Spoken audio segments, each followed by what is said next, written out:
আসসালামু আলাইকুম রহমতুল্লাহ। Home tutor একাডেমিতে তোমাদের জানাই স্বাগত। আশা করি তোমরা ভালো আছো। আজ আমি তোমাদের সাথে আলোচনা করব নবম শ্রেণী বিজ্ঞান সপ্তম অধ্যায় রাসায়নিক বন্ধন নিয়ে। তোমাদেরকে বলতেছে তোমরা যদি আমার চ্যানেল নতুন হয়ে থাকো অবশ্যই চ্যানেলকে সাবস্ক্রাইব করিও। তাহলে আজকে আমাদের মূল আলোচনার বিষয় মূলত হচ্ছে 7.4.1 অর্থাৎ আয়নিক বন্ধন নিয়ে কি করব আমরা আলোচনা করব।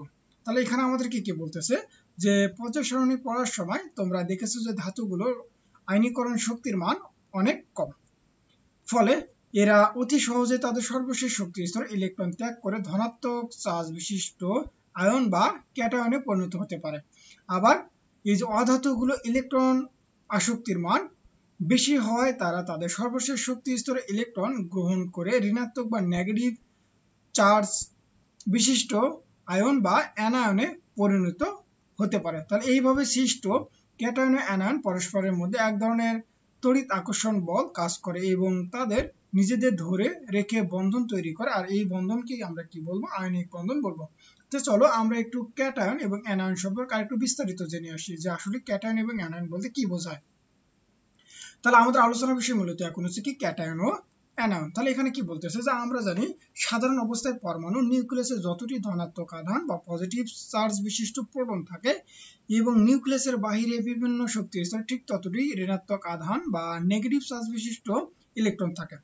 এর ফলে পরমাণুটি সামগ্রিকভাবে আধান বা চার্জ নিরপেক্ষ হয়। অর্থাৎ সাধারণ অবস্থায় একটা পরমাণু নিউক্লিয়াসে যতটা ধনাত্মক বা পজিটিভ চার্জযুক্ত আধান থাকবে, নিউক্লিয়াসের বাইরে ঠিক তত সংখ্যক ঋণাত্মক আধান বিশিষ্ট বা নেগেটিভ চার্জযুক্ত ইলেকট্রন থাকার ফলে একটা পরমাণু সামগ্রিকভাবে কি থাকে? আধান নিরপেক্ষ বা চার্জ নিরপেক্ষ থাকে। এই রকম একটি আধান নিরপেক্ষ পরমাণুর বাহিরের শক্তি স্তর থেকে এক বা একাধিক ইলেকট্রনকে সরিয়ে নিলে পরমাণুটি আর আধান নিরপেক্ষ থাকে না, এটি সামগ্রিকভাবে ধনাত্মক আধান বিশিষ্ট আয়নে পরিণত হবে। অর্থাৎ আমরা যদি ইলেকট্রন সেখান থেকে অপসারণ করি তাহলে এটা মূলত হচ্ছে ধনাত্মক আধান বিশিষ্ট একটা আয়নে পরিণত হবে, আর এই ধনাত্মক আধান বিশিষ্ট বা পজিটিভ চার্জ বিশিষ্ট এরূপ আয়নকে আমরা কি বলবো? ক্যাটায়ন বলবো। তাহলে সাধারণত পর্যায় সারণীর বামে মৌল বা ধাতুগুলো তাদের সর্বশেষ শক্তি স্তরে এক বা একাধিক ইলেকট্রন ত্যাগ করে নিষ্ক্রিয় গ্যাসে ইলেকট্রন বিন্যাস লাভের মাধ্যমে ক্যাটায়নের কি করে? সৃষ্টি করে। যেমন লিথিয়াম পরমাণু তার সর্বশেষ শক্তি স্তরে একটি ইলেকট্রন ছেড়ে দিয়ে নিষ্ক্রিয় গ্যাস হিলিয়ামের ইলেকট্রন বিন্যাস অর্জনের মাধ্যমে লিথিয়াম ক্যাটায়ন তৈরি করে, এবং দেখো তার চিত্রের মাধ্যমে দেখানো হলো। অর্থাৎ এখানে লিথিয়ামের সর্বশেষ শক্তি স্তরে ইলেকট্রন রয়েছে কয়টা? এই যে এখানে রয়েছে মূলত হচ্ছে একটা, এই একটা সে ছেড়ে দেয়। অর্থাৎ ছেড়ে দেওয়া মানে তার মানে কি তার হচ্ছে দ্বিতীয় শক্তি স্তরটা থাকে না, আর একটা থাকে, তার মানে এই একটা শক্তি প্রথম শক্তি স্তর সেখানে হচ্ছে দুটো ইলেকট্রন থাকে। যেহেতু সে ইলেকট্রন ছেড়ে দিল তার মানে সে সামগ্রিকভাবে ধনাত্মক আধান বা ক্যাটায়নে সে কি হবে? পরিণত হবে। ঠিক একইভাবে আমরা যদি অনুরূপভাবে দেখতে পারবো যে সোডিয়াম পরমাণু তার সর্বশেষ শক্তি স্তরে একটি ইলেকট্রন ত্যাগ করে নিষ্ক্রিয় গ্যাস অর্থাৎ নিয়নের ইলেকট্রন বিন্যাস লাভের মাধ্যমে সোডিয়াম ক্যাটায়ন তৈরি করে। অর্থাৎ দেখো এই যে সোডিয়ামের ক্ষেত্রে সর্বশেষ শক্তি স্তর অর্থাৎ তৃতীয় শক্তি স্তরে একটা মাত্র ইলেকট্রন থাকে এখানে, এই একটা ইলেকট্রন ছেড়ে দেওয়ার ফলে তার মানে কি তার তৃতীয় শক্তি স্তরটা এখান থেকে কি চলে যায়, তার মানে থাকে কয়টা? দুইটা, তার মানে এক আর দুই। যেহেতু এখানে তার সর্বশেষ শক্তি স্তর থেকে একটা ইলেকট্রন ছেড়ে দিচ্ছে, ছেড়ে দেওয়া মানে সে কি ধনাত্মক আধানে পরিণত হচ্ছে, অর্থাৎ সোডিয়াম প্লাস আয়ন বা ক্যাটায়নে পরিণত হয়। তাহলে আশা করি তোমরা এতটুকু বুঝতে পারছো। এইবার আমরা একটু অ্যানায়ন সম্পর্কে যদি জানি তাহলে কি অধাতুগুলো তাদের সর্বশেষ শক্তি স্তরে ইলেকট্রনগুলো কোনো পরিবর্তন করে না? অবশ্যই করে। যেহেতু এই যে সর্বশেষ শক্তি স্তরে অষ্টক অপেক্ষা সাধারণত এক, দুই কিংবা তিনটি ইলেকট্রন কম থাকে, সেহেতু এরা সেই সংখ্যক ইলেকট্রন গ্রহণ করে সহজে নিষ্ক্রিয় গ্যাসে স্থিতিশীল ইলেকট্রন বিন্যাস লাভ করে। অন্যভাবে বলা যায় যে এদের ইলেকট্রন আসক্তির মান বেশি এবং ইলেকট্রন গ্রহণের ফলে এদের নিউক্লিয়াসে অবস্থিত ধনাত্মক প্রোটন সংখ্যার চেয়ে ঋণাত্মক আধান বিশিষ্ট ইলেকট্রনের সংখ্যা বেশি হয়, ফলে সামগ্রিকভাবে অধাতব পরমাণু সমূহ ঋণাত্মক আধান বিশিষ্ট হয়। তাহলে এইভাবে ঋণাত্মক আধান বিশিষ্ট অধাতব পরমাণুকে আমরা কি বলবো? অ্যানায়ন বলা হয়। যেমন ক্লোরিন পরমাণু একটি ইলেকট্রন গ্রহণ করে নিষ্ক্রিয় গ্যাস অর্থাৎ আর্গনে ইলেকট্রন বিন্যাস লাভের মাধ্যমে ক্লোরাইড আয়নে পরিণত হয়। অর্থাৎ দেখো এই যে এখানে এই যে ক্লোরিনের সর্বশেষ শক্তি স্তর রয়েছে 7টা, অর্থাৎ এই যে 1টা 2টা 3টা 4টা 5টা 6টা 7টা, তার মানে কি তার নিকটবর্তী নিষ্ক্রিয় গ্যাস অর্থাৎ আর্গনের কাঠামো লাভ করার জন্য তার একটা ইলেকট্রন প্রয়োজন। সেই কি করে? একটা ইলেকট্রন গ্রহণ করে, অর্থাৎ তার নিকটবর্তী নিষ্ক্রিয় গ্যাস অর্থাৎ আর্গনে ইলেকট্রন কাঠামো লাভ করে, এবং এই ক্ষেত্রে তার আয়ন হয় মূলত হচ্ছে ঋণাত্মক, যেহেতু ইলেকট্রন সে গ্রহণ করছে। এই কারণে এইভাবে সে কি করে? এই যে ঋণাত্মক ক্লোরাইড অ্যানায়ন আয়ন কি করে? গঠন করে। তাহলে আশা করি তোমরা বুঝতে পারছো যে ক্যাটায়ন এবং অ্যানায়ন কি।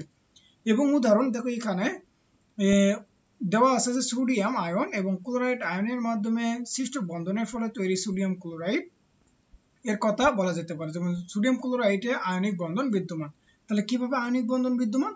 এখানে মূলত হচ্ছে কি করে যে সোডিয়াম এর সর্বশেষ শক্তি স্তরে একটি ইলেকট্রন ত্যাগ করে নিষ্ক্রিয় গ্যাসের মতো ইলেকট্রন বিন্যাস অর্থাৎ সর্বশেষ শক্তি স্তর 8টি ইলেকট্রন অর্জন করে এবং সোডিয়াম আয়নে পরিণত হয়, এবং যা আমরা ইতিমধ্যে জানি। আবার ক্লোরিন পরমাণু তাদের সর্বশেষ শক্তি স্তরে একটি ইলেকট্রন গ্রহণ করে নিষ্ক্রিয় গ্যাসের মতো ইলেকট্রন বিন্যাস অর্থাৎ সর্বশেষ শক্তি স্তরে 8টি ইলেকট্রন অর্জন করে ক্লোরাইড আয়ন অর্থাৎ ঋণাত্মক ক্লোরাইড আয়নে কি হয় পরিণত হয়।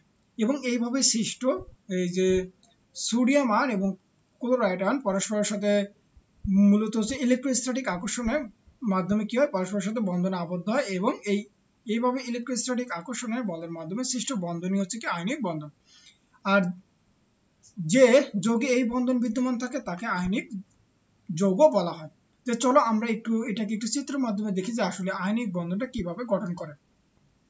তাহলে দেখো এই যে সোডিয়াম কি করে, তার সর্বশেষ শক্তি স্তর থেকে একটা ইলেকট্রন ছেড়ে দিয়ে কি হয় সোডিয়াম প্লাস, আর প্লাস কত হচ্ছে ইলেকট্রন, এবং একইভাবে ক্লোরিন একটা ইলেকট্রন গ্রহণ করে ক্লোরাইড আয়নে পরিণত হয়। এবার সোডিয়াম এবং ক্লোরিন যখন পরস্পরের কাছাকাছি আসে এখানে ধনাত্মক এবং ঋণাত্মক আয়ন পরস্পরকে আকর্ষণ করে, ফলে কি করে সোডিয়াম ক্লোরাইড আয়ন যৌগ গঠন করে। দেখো এখানে আমরা হচ্ছে কি করছি, এখানে চিত্রের মাধ্যমে যে সোডিয়াম আয়ন, সোডিয়াম কি করতেছে তাদের সর্বশেষ শক্তি স্তর থেকে একটা ইলেকট্রন কাকে দিয়ে দিচ্ছে, মূলত হচ্ছে ক্লোরিনকে দিয়ে দিচ্ছে। ফলে এই সোডিয়ামের সর্বশেষ শক্তি স্তরটা এখান থেকে ভেনিশ হয়ে যায়, অর্থাৎ সে সোডিয়াম প্লাস আয়নে পরিণত হয়। আর ক্লোরিন মূলত হচ্ছে ঋণাত্মক আধানে পরিণত, কারণে তার সর্বশেষ শক্তি স্তর ছিল এখানে একটা, কিন্তু আরো একটা সে কি করে নেয় এই সোডিয়ামের থেকে নিয়ে নেয়, ফলে তার হয়ে যায় সর্বশেষ শক্তি স্তর কয়টা 8টা।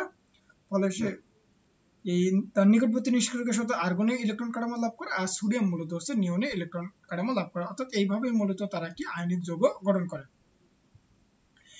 তাহলে আশা করি তোমরা বুঝতে পারছো। এবার আমরা আরো যদি একটা উদাহরণ দেই, যে এবার হচ্ছে ম্যাগনেসিয়াম অক্সাইড কিভাবে গঠন করে। তাহলে ম্যাগনেসিয়াম অক্সাইড অণুতে ম্যাগনেসিয়ামের 2টি ইলেকট্রন ত্যাগ করে নিষ্ক্রিয় গ্যাস অর্থাৎ নিয়নের মতো ইলেকট্রন বিন্যাস অর্জন করে, অর্থাৎ তার সর্বশেষ শক্তি স্তর 8টি ইলেকট্রন গঠন করে ম্যাগনেসিয়াম 2 প্লাসে পরিণত, অর্থাৎ ম্যাগনেসিয়াম তার সর্বশেষ শক্তি স্তর থেকে 2টা ইলেকট্রন ছেড়ে দিয়ে ম্যাগনেসিয়াম 2 প্লাস আয়নে পরিণত হয়।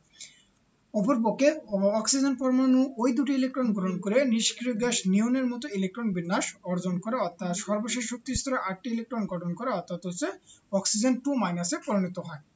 এইবার তাহলে অক্সিজেন কি করলো, ওই 2টা ইলেকট্রন গ্রহণ করে অক্সিজেন 2 মাইনাসে পরিণত হলো।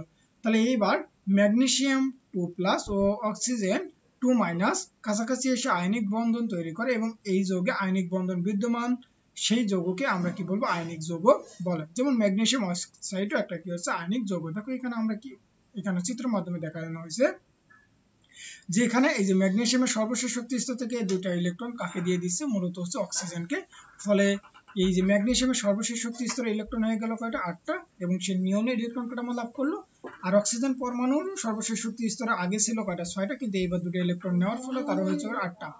ফলে সে কিন্তু নিয়নের ইলেকট্রন কাঠামো লাভ করলো, এবং এইভাবেই মূলত হচ্ছে ম্যাগনেসিয়াম অক্সাইড কি করলো গঠন করলো। তাহলে আশা করি তুমি বুঝতে পারছো যে আসলে এই আয়নিক যৌগগুলো কিভাবে গঠন করে। তাহলে আজকের মতো এই পর্যন্ত। আমি পরবর্তী ভিডিওতে তোমাদের সাথে সমযোজী বন্ধন নিয়ে আলোচনা করবো। তোমরা সকলে ভালো থাকো, সুস্থ থাকবে। আল্লাহ হাফেজ।